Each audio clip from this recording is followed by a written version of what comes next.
This show is sponsored by the National Association for Primary Education. Hello, my name is Mark Taylor and welcome to the Education on Fire podcast.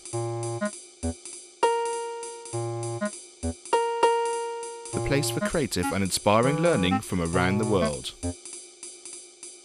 Listen to teachers, parents and mentors share how they are supporting children to live their best authentic life and are proving to be a guiding light to us all. Hello, welcome back to the Education on Fire podcast. I'm delighted you decided to spend some more time with us here as we're sharing our creative and inspiring learning from around the world, both within the school system, through teachers and head teachers who are making such a big difference on a daily basis to children in their classes, but also interviewing inspirational people from around the world who are sharing their education background and the resources and their skills that they've learned, that they were able to support children moving forward to live life on their terms and following their passions. If you'd like to find out more about what we're doing, please do go to our Patreon page where you can support the show and join our campfire of elders who are getting together to plan new material that we can actually gift to the children in our lives to really support them moving forward. Just go and visit patreon.com/education on fire. That's patreon.com/education on fire. Look forward to seeing you there. Hello and welcome back to the Education on Fire podcast. My name is Mark Taylor. Today I'm joined by Todd Nesloney, and Todd is an educator from Texas over in America, and he's got lots of experience both in terms of being in the classroom and leadership, all the way through to TEDx talks and blogs, speaking, books, podcasts, you name it. He's got a wealth of experience and really excited to hear how all that fits into our idea of real sort of creative and inspiring learning. So Todd, thanks so much for joining us today. Yeah, thanks for having me. I'm excited to have this conversation today. Fantastic. Why don't you start with a bit of that background and give us an idea of how your sort of professional life works and how it sort of expanded to all those things that I first spoke about. Yeah, let me see if I can give you the Cliff Notes version. So I was a teacher in the classroom for 7 years. I taught 4th and 5th grade math and science. And then I had a unique opportunity due to my activity on social media and getting a lot of recognition for stuff that I was doing in the classroom by President Barack Obama and the White House and a couple of other organizations. A school district reached out to me knowing I had my principal certification and asked me if I wanted to be a principal. So I jumped over and spent the next 5 years as an elementary principal in a small rural town in Texas, but at a fairly large school of about 800 students. And then as of July of 2019, I just stepped into my newest role as the Director of Culture and Strategic Leadership at my state Texas elementary principal organization. And so I've written a couple books. Like you said, I've done a couple TEDx's and have had a lot of great experiences. I also travel across the United States and some international speaking to help people inspire educators and find ways to do what's best for kids and just continue to make changes in education. Wow. I mean, that is quite a background and quite a highlight reel there. So I guess we should really start with the White House, really, and and tell us how sort of the whole social media thing started and I guess exploded, because I know you've got a very large following. How did that build? Was it purely on the content that you were sharing, or was it a little bit more than that? Well, one of my supervisors at the time when I was teaching in the classroom encouraged me to get on Twitter, and I was very against it. I had a Facebook account even back when Facebook only allowed college students in, but I knew that Twitter wasn't somewhere I wanted to be, and he stayed on me and used his whole "I'm your supervisor" card, and so I didn't really have a choice. So I got on social media, and he said, I really want you to use it as a tool to share the great things you're doing in our neighborhood so that other people can see, and then you can learn from them.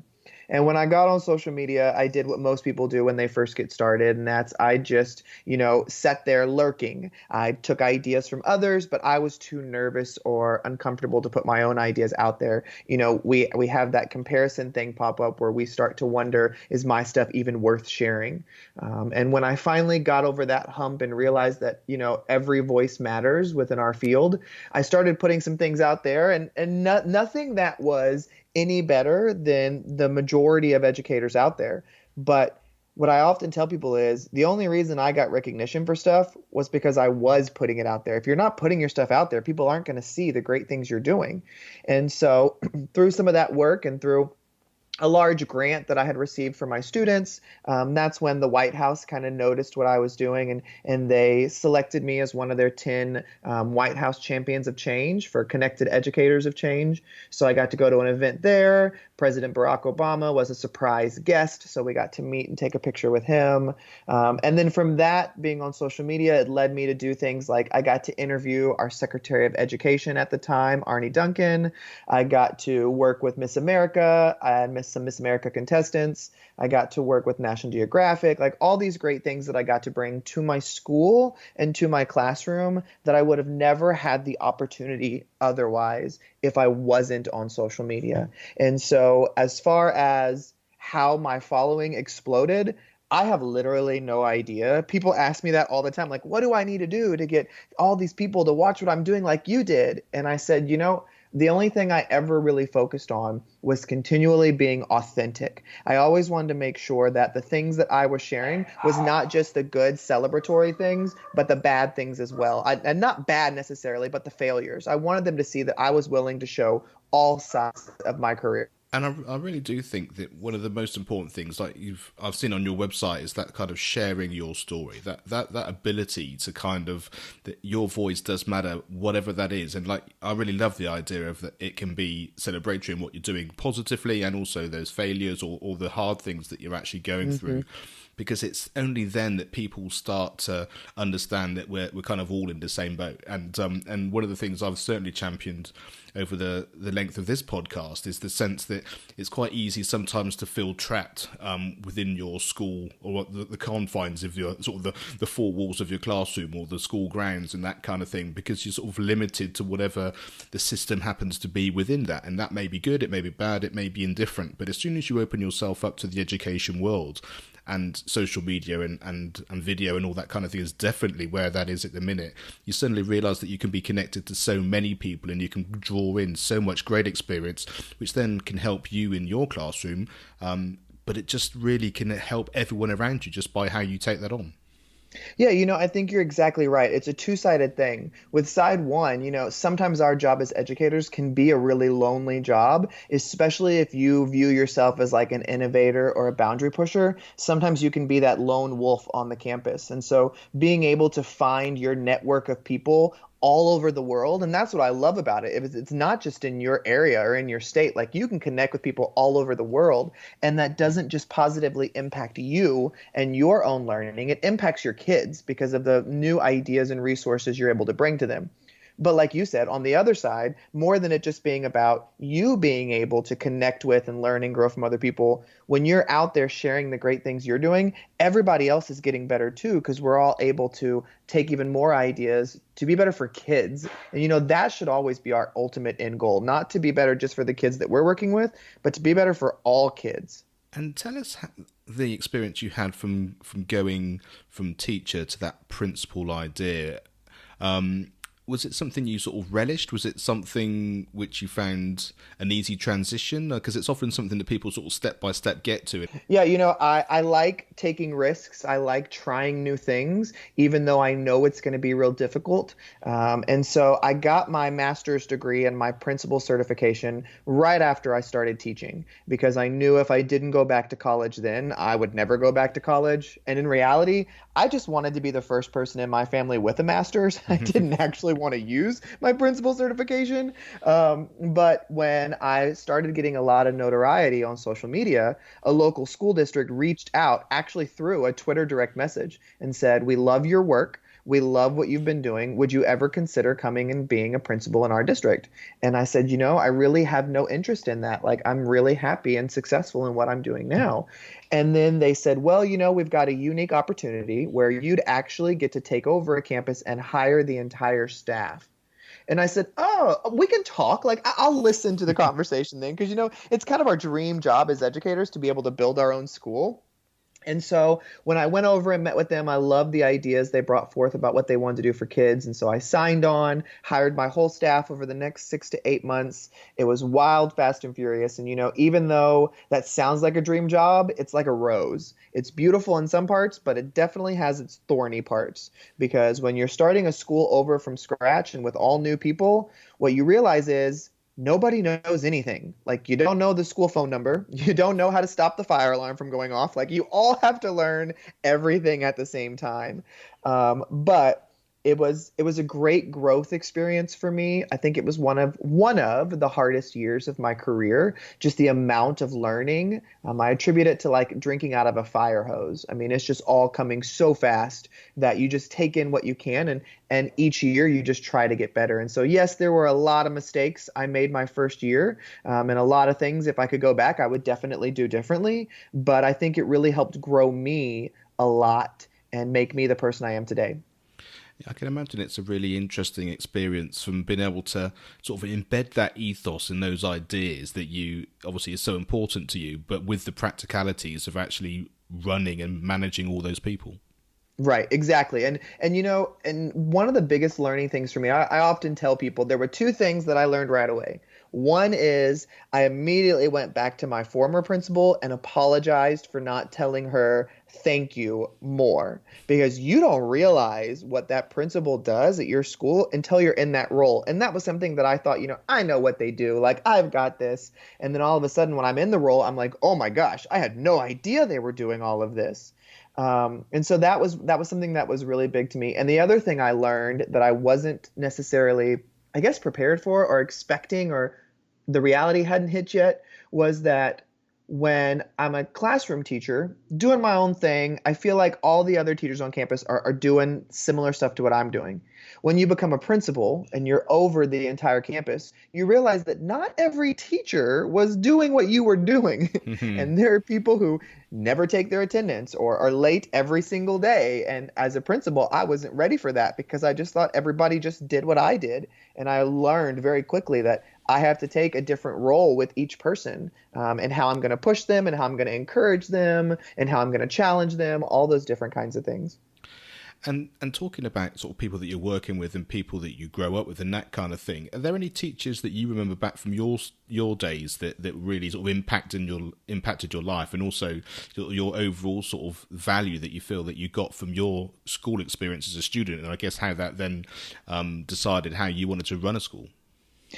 I think often about this question because I think my answer is a little different than most educators. I did not mind school at all.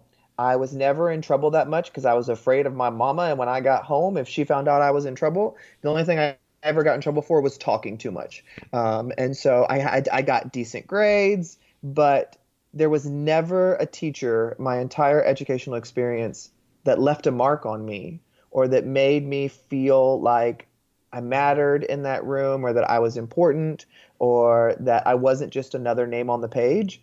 And that was a really big driving force behind why I wanted to be an educator. I have a really big passion for making sure not only kids, but the adults that I work with understand that they are valuable and that they know they matter, if nobody else, then to me. And I wanted to make sure that when I became an educator, that I spent time that making sure every kid knew that I was glad they were there that day, that they meant something to me, that they have value, that they're worthy. And then as I became an administrator, I continued to pour that into my kids, but then I had the unique opportunity of pouring that into the adults that were there as well and making sure they knew their worth. Because, education is one of those fields where we can easily get beaten down and feel like we aren't important to people anymore, either because the parents, the kids, our administrators, whatever. And so as a school leader, being able to really build up that culture on campus and pour into people, that was really a driving point of why I wanted to do it, because I didn't get that as a kid from my school experience. And so I wanted to create something different for the kids that I was going to work with. Yeah, I think it's so important, isn't it? That kind of one-on-one connection, that being seen, being heard, all of that kind of thing. And I think that it's such an impactful thing. I can really understand why it's such a driving force and how it then manifests itself in success beyond that. Mm-hmm. take us through your books and some of the content that you've actually produced that people can come across in terms of what sort of things did you produce and why did you go down that particular route? Yeah, so there's a good friend of mine. His name is Dave Burgess, and he wrote a New York Times best-selling book called Teach Like a Pirate. And he self-published it, did all of it his own, and then he started his own publishing company. And for years, he had asked me to write a book for him. And I just didn't feel like I had the correct words or the know-how or even felt worthy of putting my thoughts on a page when I think of all these successful authors that I've heard about and know. And I met a gentleman at a conference and we hit it off and we wrote a little bit together and I thought, hey, I could write a book with this guy. And so in one of our conversations, the phrase kids deserve it came up. And we thought, you know what? All these creative things we do them because we believe kids deserve this. And it's hard to argue with that and hard for somebody to come back and say, kids don't deserve this. And so we thought we have something unique here. So we ran away with the hashtag and started using it. And then we pitched the idea to Dave Burgess and he loved it. And so that's where my first book, Kids Deserve It, came from. And it's a book about challenging the status quo and thinking outside the box and doing what's best for kids and not always just what's easiest for adults. And it's a book full of digestible and immediately applicable ideas for anybody in any role in education to use. And it's a book full of encouragement. And so, sometimes with so many education books, it's from these experts with all these research and everything. And when we wrote Kids Deserve It, it's a book with things we actually did at our schools. And my co-author, he was at a very wealthy school in California, while I was at a very socially economic school in Texas. And so we had two very different schools. So we had a lot of great ideas to pull from. And the book was wildly successful, way beyond anything we ever dreamed it would be, that when I thought about writing a follow-up, I really wanted to write something that was unique and something that wasn't on the market. And so, at every school I've worked at, we've had that phrase of, we should write a book about the things that we do here, but nobody ever does it. And so as a principal, I thought, I could write a book with my staff because they do brilliant things every day and nobody knows who they are because some of them aren't socially active on social media and some of them aren't sharing out the great things they're doing, but there's still brilliant stuff going on. So I pitched the idea to my publisher. He loved it. And my second book, which I am the most proud of out of anything I've done, is called Stories from Webb because I worked at Webb Elementary. And so it's a book that I wrote. Every chapter is written by me, but throughout the book are little inserts, little stories from different people who worked on the campus, from the ladies who work in the cafeteria to the front desk receptionist, to the nurse, to the librarian, to the instructional aides. Everybody, I feel like, has a story to tell, and I wanted to use my platform to amplify their voices louder than I was amplifying my own. And I think that's why that book is so special to me, is, like I said, it's unlike anything else out there, where it's just a school full of people that book that I thought was going to be an education book turned into a 50% education book, but a 50% life book. And I say that because, one of my favorite chapters in that book is called It's Okay to Grieve.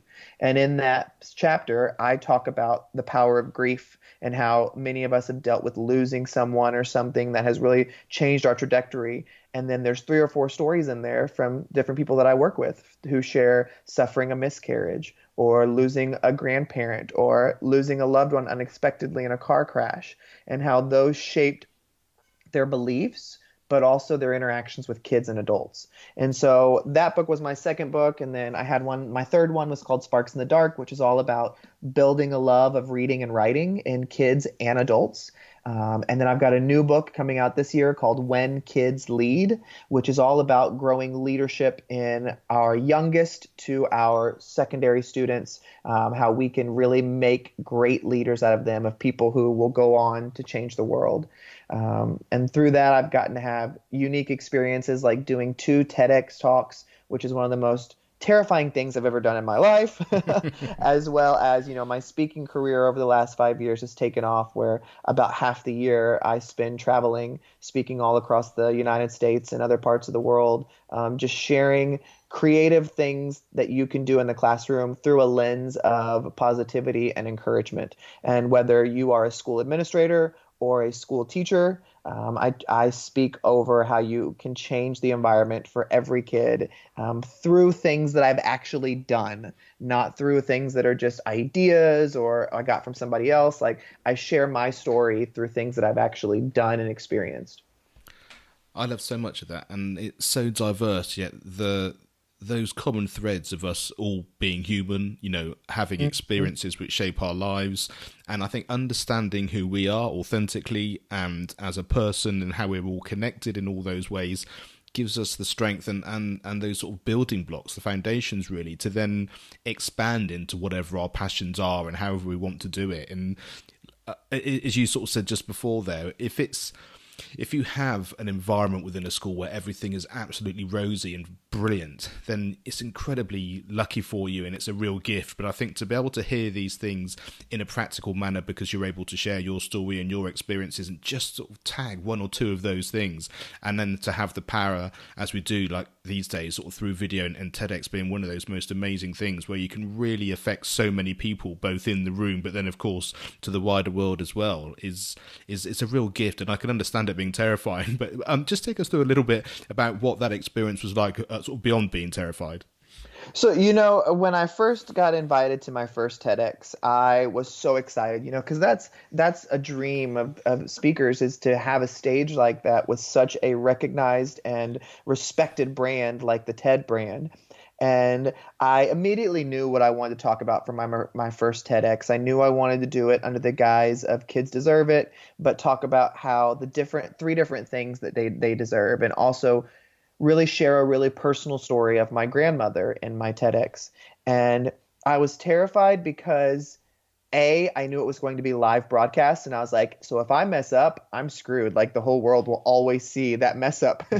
And then with TEDx's, they're timed, and so I had to stay within a time frame. And usually when you speak at events and do sessions, you've got a little wiggle room. You can go a couple minutes early or a couple minutes over if something happens. But with the TEDx, they were like, no, you need to be right on. You need to do this and that. It's going to be live broadcast. Everybody's going to see it, and you're going to tell this really personal story. And I thought, oh my goodness, like I talk constantly about being vulnerable and sharing those stories. But no matter how much I talk about it, it's still scary for me every single time. I tell people often what they don't realize about me when I present, because I'm such a energetic and fiery force when I'm on the stage, that people don't realize that I'm actually an extreme introvert. And I get sick before every presentation. I get terrified when I have to be in large crowds. But you wouldn't know it in the moment because we're used car salesmen. Like we got to fake it till we make it. And people don't want that shy, I don't want to talk to you person. They want energy and excitement. And so when I did the TEDx, my mom was in the crowd as well as my wife. And so that had a little bit of added pressure because my mom had never seen me present before that day. But it turned out beautifully. And I was so proud of that message that when another organization reached out for me to do my second TEDx, I thought, oh my gosh, like that was hard enough doing one. Like I don't even know where to begin. And I had just finished writing my book, Stories from Web. And I thought, you know what? I'm going to take this idea of stories and I'm going to do a TEDx called Tell Your Story and really focus on the power of stories, because it's just like what you mentioned a minute ago. And, that was something that I think was unexpected for me when I wrote the book, Stories from Web. I was looking at writing it just to amplify the voices of the brilliant people I work with who nobody knows who they are. But what it turned into was when people across the world were reading it and reaching back out to us, how personal some of the stories became to them. And when you get comments like, thank you so much for sharing this piece of yourself, I thought I was the only one that felt that way. And for me, just to find out that there's somebody else who's been through this that feels that way too, I feel less alone. And it's that whole idea that stories bind us, stories bring us together, and stories let people come alongside you and say, me too. And when I had the opportunity to tell that side of things, I thought, that's where my podcast was born. I do a podcast called Tell Your Story. And I thought, I just want to create a space where I can allow people to share pieces of themselves that doesn't always get out there, so that, my mission is I want people to realize you're not alone. And more than just you're not alone, your story has value and impact, and you need to be sharing it because people need to hear what you've been through and where you are today. And I think the amazing thing about that is how you can only go with your intuition, can't you? You can only go with your gut about what it is that you want to explore, whether it's the opportunity to speak or whether it's a book or whatever it happens to be. But to know that you've made such a massive difference and get that gift of response back in a way that you weren't expecting, then you kind of know I was right just to follow my heart, really, and to do those things. And it's a real leap of faith, but it really is an important thing for us all to remember, I think. Yeah, and I think that's an important thing that you bring up is at no point in me doing this was I looking to bring notoriety to myself. And I think that's where you see people that you respect and admire, where they rise above others, is I really have tried, and it's because of advice that I was given. Somebody once told me, if you are given a platform, Todd, you better make sure you're amplifying the voices of others louder than you're amplifying your own. And that has always stuck with me. And I've always looked at everything I've done as a point of, I'm not doing this to be famous or to have people pat me on the back. Like, I just want to help. And I just want to pour myself out there and make myself uncomfortable, because that's when we learn, when we are uncomfortable, and just always be growing. And some things I put out there, they fail and they bomb big time. But I learn through all of it because I'm just looking to try to make this world a better place, because I feel like we have enough negativity and people trying to tear each other down. The more that we can bring positivity in this world, the better. Yeah, I completely agree. And I love it when advice really impacts on people. What advice would you give your younger self now, sort of looking back as someone who's got that experience both within education and life itself, and is just a nugget that you could tell your younger self just to give that person a chance to really sort of have that self assuredness of it will be okay or not, or whatever those experiences might be? Wow, that's a great question. When I think about what I would tell my younger self, I think there's two things that I would focus on. I think I would tell my younger self, you don't know everything, so ask as many questions as possible, and not just about education. Like, what I mean is, I've spent the last 3 years of my life really educating myself over my own biases and fragility and my own things that have been ingrained in me that I didn't even realize were part of my psyche and part of my way I look at other people. And it has blown my mind as I have broadened those horizons for myself and really sought to understand different cultures and religions and backgrounds and choices that are being made. And I feel like it's made me a better person. And so I would tell my younger self, you don't know everything, so spend more time asking questions than acting like you know. And then at the same time, I would tell my younger self, and shut up and listen. Like, stop talking long enough to actively listen to people when you ask those questions. Don't just hear something right away and run with it. Like, stop, digest it, and respond back to what they're saying. Yeah, that's some great advice there. Listening is such a key thing. What podcast, book, video, film, song, or any resource has had the biggest impact on your life, and why was that? Ooh, well, you threw a lot of options in there, so I'm thinking, like, which one am I going to pick?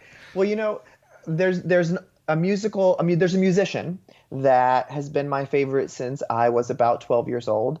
She is a singer-songwriter in the United States named Nicole Nordeman, and she's written some of the most powerful songs that have played a part of my youth, but also my adult life.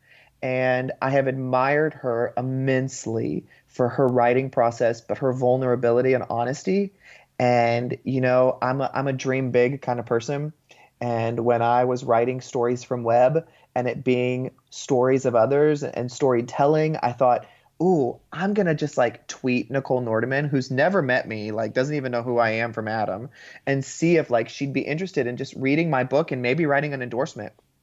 And she actually responded on Twitter and told me to send her a copy of the book. And I thought, oh, she's just being nice. Like, she's never going to do anything else from this. But then she read it and she wrote this long, beautiful endorsement of the book and said how much it meant to her for me to ask and how much she enjoyed reading it. And that was one of those mind-blowing moments to me of, there's this singer-songwriter I've been enamored with for years about her skill and what she brings to the table. And for her to have no idea who I am, but for me just to take a risk and reach out to her and then end up having a book where she's on the back cover and where she has advertised it via her social media, it's like, oh my gosh, like that was one of the coolest experiences for me, and one of those stories that I use to tell people, like, don't not reach out to somebody because you're afraid they're not going to respond. Like, the worst thing they'll say is either no or nothing at all. But if you take that risk and put yourself out there, who knows, this person you admire might want to be a part of something you're doing. Absolutely, and you're certainly not going to get that endorsement or even that contact if you don't ask in the first place. Exactly. Exactly. Well, we've covered so many things here, Todd, and thanks so much for chatting today. If you go to toddnesloney.com, then that will give you everything on his webpage there, which just covers all the aspects that we've talked about in quick links through to all those things. And on social media, it's Tech Ninja Todd, and I'm sure you'll be able to tweet out and make direct contact through there as well. So we'll have all the other details on the show notes on educationonfire.com too. So whichever platform you use to listen, all those things will be there, and also within the podcast player. And I hope some of the things that we've covered here has really impacted you and enabled you to a bit of food for thought. And I think that big, powerful message of sharing your story and being authentic and how that affects other people is such a big one, and certainly the biggest takeaway for me today, I think. So Todd, thank you so much for sharing your story. No, thank you so much for having me. I really appreciate it. And like you said, I'm super active on social media. So if I can help out or amplify anybody, what the work they're doing, please reach out at any time. Thanks for listening to the Education on Fire podcast. For more information of each episode and to get in touch, go to educationonfire.com. Education is not the filling of a pail, but the lighting of a fire.